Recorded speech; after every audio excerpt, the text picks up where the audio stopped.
Merhabalar, kanalıma ve mutfağıma hoş geldiniz. Bugün sizlere zeytinyağlı lahana sarması tarifimi paylaşmak istiyorum.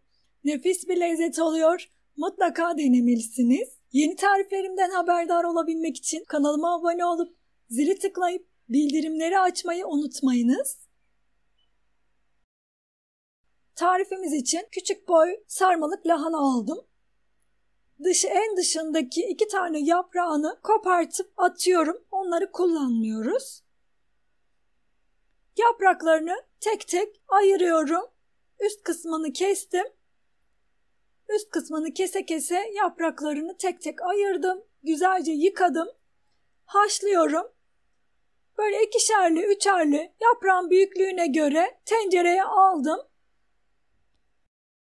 Suyun içine bastırıyorum. 1 dakika bir yüzünü haşlıyorum. Daha sonra çeviriyorum. Diğer yüzünü de 1 dakika haşlıyorum. Bütün lahana yapraklarını bu şekilde haşlıyorum.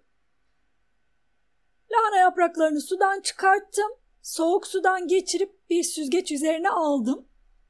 İçimiz için tencereye 2 tane büyük boy kuru soğan, yarım çay bardağı zeytinyağı alıp soğanları kavuruyorum.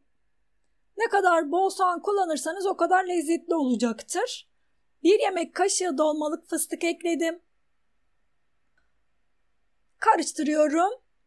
2 su bardağı pirinç suda beklettim. Daha sonra yıkayıp süzdüğüm pirinçleri de ekledim. Pirinçleri de biraz kavuruyorum. Pirinçler biraz kavrulduktan sonra yarım çay bardağı kuş üzümünü suda bekletmiştim. Onları da süzüp ekledim. 1 çay kaşığı tarçın, yarım tatlı kaşığı yeni bahar, yarım tatlı kaşığı karabiber, 2 tatlı kaşığı nane ekledim. Karıştırıyorum. 1 tane domates rendeledim. Domatesi de ekledim. 1,5 su bardağı sıcak su ekleyip karıştırıyorum. Suyunu çekene kadar kısık ateşte pişiriyorum. Suyunu çektikten sonra ocağın altını kapattım. Kapağı kapalı bir şekilde soğumaya bırakıyorum. İç harcım soğurken ben de yaprakları hazırlıyorum.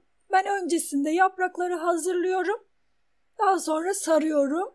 Yaprakların sert kısmını bıçakla kesip çıkarttım. Büyük olan yaprakları da ortadan 2'ye bölüp hazırlıyorum.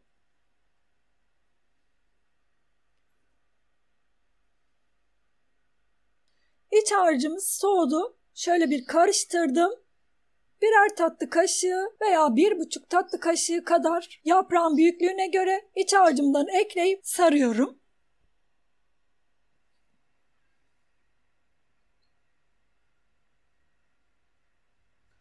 Lahana yapraklarının sert damarlı kısımları üste gelecek şekilde koyuyorum.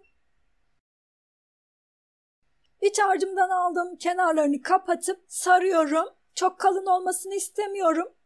O yüzden 2'ye böldüm yaprağı, sardım. Tekrar kalan yaprağımı da sarıyorum.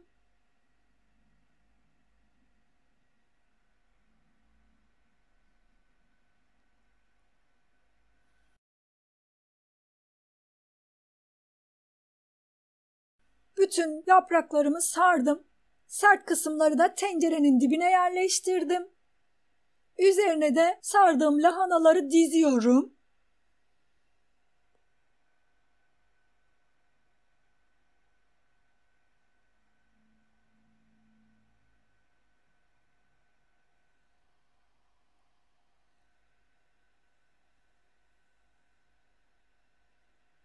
Tencereye dizdim. Şimdi suyunu hazırlıyorum. 2 su bardağı sıcak su ekliyorum bir kaseye. 1 tatlı kaşığı toz şeker, 1 tatlı kaşığı tuz ekliyorum. 1 tane de limon suyunu sıktım. İçine ekledim. Şeker ve tuz eriyene kadar iyice karıştırdım. Lahanaların üzerine döküyorum. Ocağı açtım. Kaynamaya başladıktan sonra kısık ateşe aldım. Üzerine de bir tabak kapattım. Kısık ateşte bütün suyunu çekene kadar pişirdim.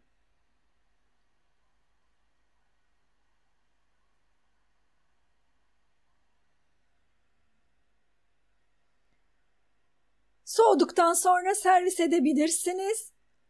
Zeytinyağlı lahana sarma tarifimiz hazır. Limon eşliğinde soğuk soğuk servis edebilirsiniz. Bir tanesini sizlere içini de göstermek istiyorum. Çok güzel bir şekilde pişti.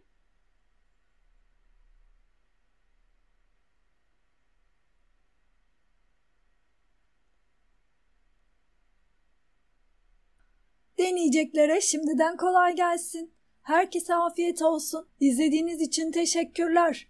Bir sonraki tarifimde görüşmek üzere. Hoşça kalın.